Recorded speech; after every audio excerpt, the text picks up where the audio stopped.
dark side of goodness. Machiavelli.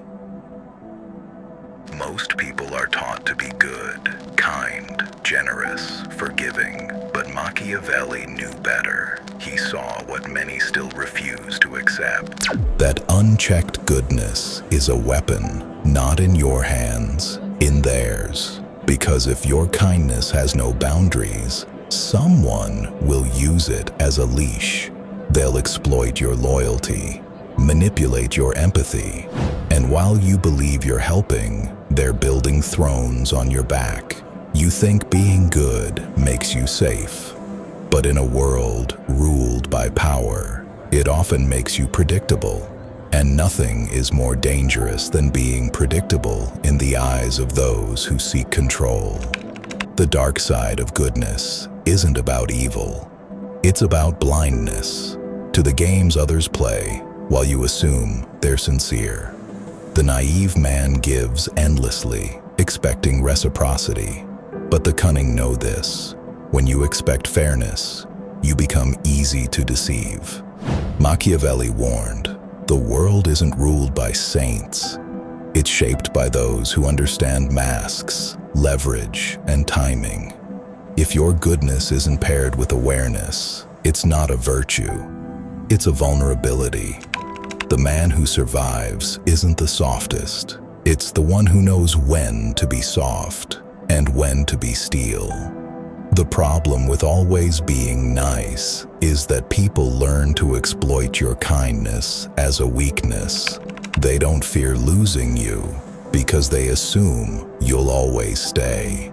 They don't respect your boundaries because they've never seen you enforce them. And worst of all, they stop listening to your no because your yes has become too cheap.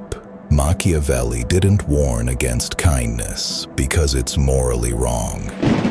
He warned against it because unchecked kindness gives away your leverage. And once you've lost leverage, you've lost power in relationships, in business, in life. When you are always the giver, people become addicted to your yes and allergic to your strength. And they will guilt you for choosing yourself because that threatens their control. But when you stop giving freely and start giving consciously, the dynamic shifts. People suddenly have to earn your time, your presence, your forgiveness. And that's when you become valuable again. Not because you changed who you are, but because you changed what you tolerate. Power isn't about dominance. It's about control of your energy. And kindness becomes powerful when it's paired with limits. When you start saying no without explaining. When you walk away without apologizing. When you stop shrinking just to keep others comfortable. That's not cruelty. That's self-respect. The world doesn't need more nice people. It needs people who are clear, grounded, and strong enough to stand firm in their yes and their no. Once you understand this, you start to notice something chilling. The world doesn't reward goodness. It rewards power. And too often, goodness without boundaries turns into martyrdom. You'll find yourself overextending for people who wouldn't lift a finger for you. You'll stay loyal to those who would trade you for convenience. You'll give your heart to those who only wanted your help. Machiavelli would say, your mistake wasn't kindness, it was blindness. Blindness to the reality that many people are not motivated by love or fairness, but by gain. And if being good makes you predictable, exploitable, and endlessly available, then your goodness becomes the very thing that destroys you. Not because it's wrong, but because it's unmanaged. But when goodness is paired with discernment, it becomes rare and respected. When you help with intention, not obligation. When you give from overflow, not emptiness. when your empathy doesn't blind you to someone's patterns. That's when your goodness becomes a weapon, sharp, not soft, strategic, not submissive. Machiavelli knew that perception is power, and when you control how you are seen, as kind but not weak, as generous but not naive, as forgiving but not forgetful, you become untouchable. Because now your kindness is a choice, not a default, and choice is power. The kind of power that demands respect, not applause. Once you reach this understanding, your relationships begin to change drastically.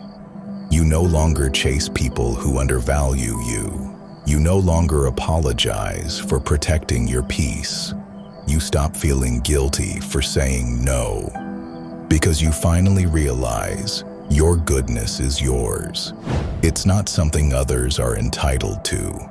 It's something you choose to offer, and only to those who deserve it. You stop rescuing people who refuse to grow.